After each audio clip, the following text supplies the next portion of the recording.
today I'm going to discuss a very simple idea which underlies the whole of Shaivism and Shaktism, right? And also underlies most of Western esoteric traditions as well. That the universe is created by sound, right?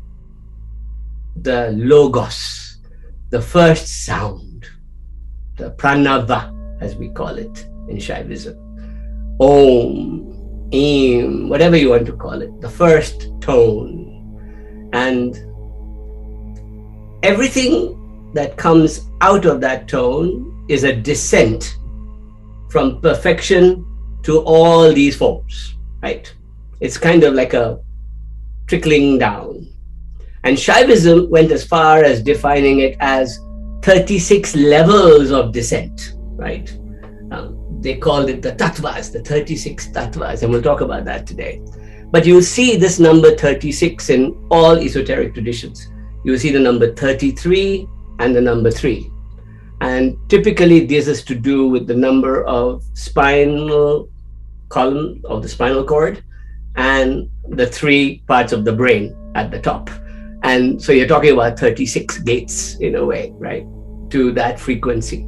Because every color, every tone, every reaction is a vibration of some kind of frequency, whether it's at the quantum level or at the particle level or at the body level or at the vibration level, it's all frequency. This part of philosophy in the Western tradition is called idealism, right?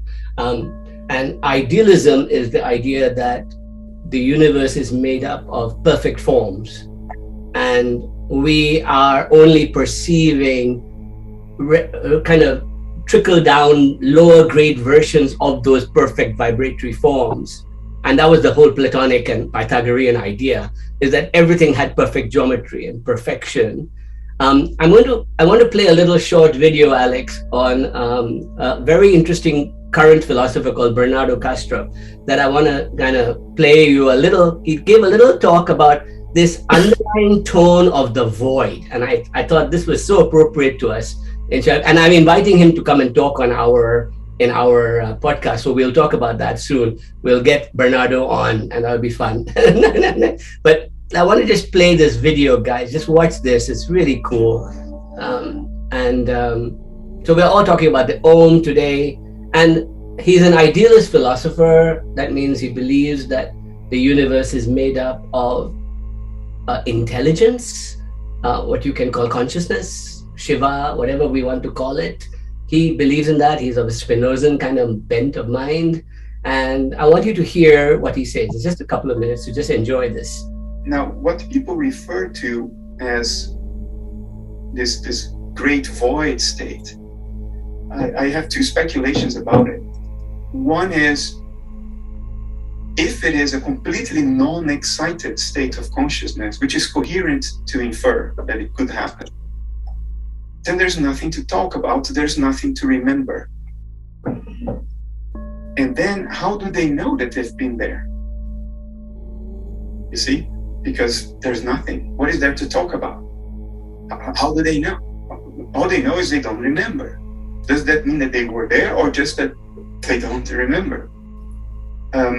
There are other sages and students of spirituality who I have seen or read that report that you can experience the void and you can remember that. And I had a psychedelic trip once, a very high dose psychedelic trip, in which during the trip I thought, this is what the Buddhists mean by the void. It's that there's nothing here except the knowing of being there, which is an experience.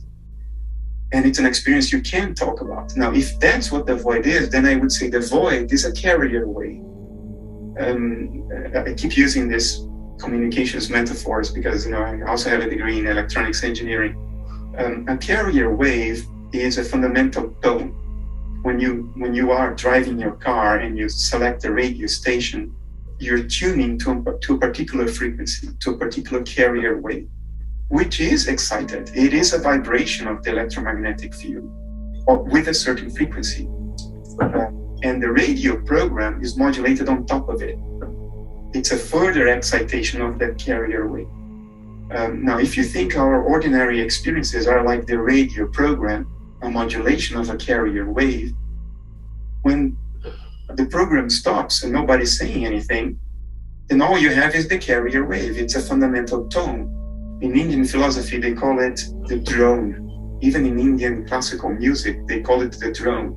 There is always this background note, a constant background note, which is the drone, and the music is a modulation that comes on top of the drone. So it is coherent to imagine that it is impossible for a field of subjectivity to be completely unexcited, completely at rest. There is always a carrier wave. There is always a fundamental tone. And if people have been to the void and they remember it and they can talk about it, then what they experienced was the tone. Because there has to be something happening for them to remember something. And today I tend to think that the latter option is the more coherent one. I think the mind is never completely at rest. There is always a fundamental tone, that core subjectivity. There is always a drone, which is what people refer to as the void, and that's why they remember it. So here's the Kashmir Shaivism, which is the closest we've come to this, really understanding this, even more so than Vedanta, right? Is this idea of the 36 Tattvas, that at the absolute fundamental tone of the universe, right, is Parashiva, this kind of just pure consciousness, just non-stop vibrating consciousness, vibrating all the time at a very, very low, steady frequency, right? Underlying from which, and in Kashmir Shaivism, they say that the next stage on is Shakti, Parashakti. First is Sadashiva, then Parashakti, and then all the vibrating tattvas of the body, the senses, the organs, everything that comes into us. So right down to the earth element, right down to the earth element. And we're going to look at that today. And so the way we can experience that tone is to either climb up from the earth element all the way up, right? That's one good way. Or is to cut our heads off and just listen to the tone, right? Which is another good way. And the third is to make love to the 35 vibratory levels and enjoy them fully while going to the 36th one. Here's the thing, in the Vigyan Bhairav Tantra, right, which is the kind of Bible to go to for this kind of stuff, right? They describe that at the ultimate state of consciousness, right, whatever you want to call it, right, the kind of non-dancing, non-spanda, non-vibrating feel.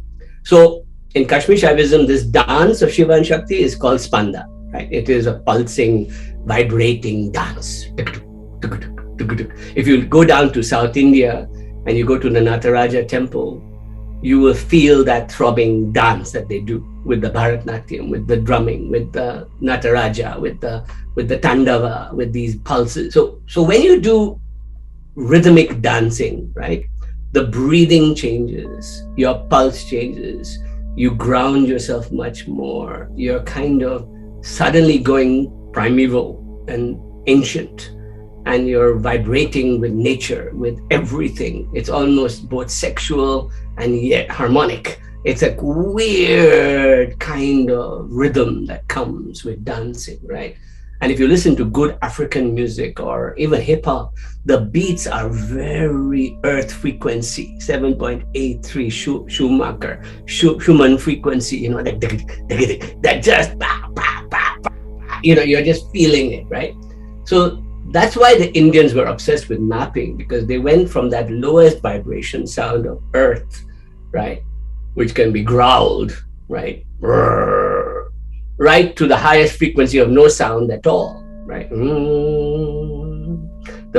So how do you, let's talk about that. How do we experience? I want to show you a few things. So from the very essence of the nothingness of Shiva comes everything, right? This idea, right? This is the complexity of, and the fundamental sound of that was always thought to be the Om sound, Aum, right? And so you can imagine that the Aum sound is like everything in the universe is just fluctuations from that core tone, right? Everything comes out of it and comes back into it. So Spinoza described it very well. He said that the whole universe is just one intelligent blob, nature, God, right? And out of that blob comes all these forms, forms. And they live for a while and they go back into the form. And it's like a continuous dance. Galaxies come and go, human beings come and go, nature comes and goes, planets come and go, and it's always happening. It's all happening, right? Now, we are the first blob that we know of that rises up and says, oh, look, there's something there. like, oh, look, there's something bigger than just me. And then, we're going back in. We're going back into the blob, right? Just when we thought we understood the blob, we go back into the blob, right? And that's the irony of life, is that, you know, your epiphany will come. Guess when? At the moment of death. You will go, I saw it. I see it. I'm dead. That's it. No what to tell. No. And those who see it, as Bernardo said, in high dose psychedelics or in meditation, come back and they can't talk about it. They don't know how to describe it. They don't know what to say. What do you say when you've seen the void? What do you say when you've experienced the bliss? What's there to say, right? So just imagine that garland of letters that we learned about, right? Are the 36 tattvas. There are consonants. Each one vibrates with a shakti, a vowel, and something comes into being, right? The only one that does not have a consonant is Aum, right? And Aim are the only two. And Aham. There are only three that have it. All describe the beginning and the end. Aham. Hum, Sa. All are beginning and end, right? So when we do Kundalini awakening, we're going from Ah to Hum, right? Hum, right? And we're ending with Om. So what you heard there was the chanting of the tattvas, going from the lowest tattva, earth, to Om, and ending with Om, right? And if you wanted, we've condensed it even further down to the 7 Lam, Vam, Ram, Yam, Hum, Om, the chakras, right? That's a condensed form. But the 36 tattvas are actually can be intoned with those sounds. So when you vibrate with a mantra, you are actually resonating on one of those tattva frequencies, right? When you mix a mala together, Om Shrim Rim Shrim Kamle Kamlale Prasida Prasida Shrim Rim Shrim Om Malakshmi Lama Om Kai Larim Hasaka Larim Sakalarim, you are playing a musical instrument of the tattvas of your being, right? Isn't that a wonderful way of looking at it? Isn't that beautiful, right? So the feeling, I put these in because I'm using them in I'm making a video on the singularity now, so I'll put it out soon. But basically, this is what it feels like to be in the mother's womb creating a universe. Look at, she even has the Gyan Mudra. Look at that, isn't that? She's sitting underwater doing the Gyan Mudra, which is the Shiva Mudra of creation of the 3 worlds, right? Of the 3 worlds, of the beautiful Om, right? And when we look at it, so what Alex described earlier was correct, is that mankind has been obsessed with a hierarchy of a stepwise ladder towards that, right? This idea of the para. And think of it, 36 tattvas are the 33 steps plus the 33 spinal columns. We're obsessed with that number.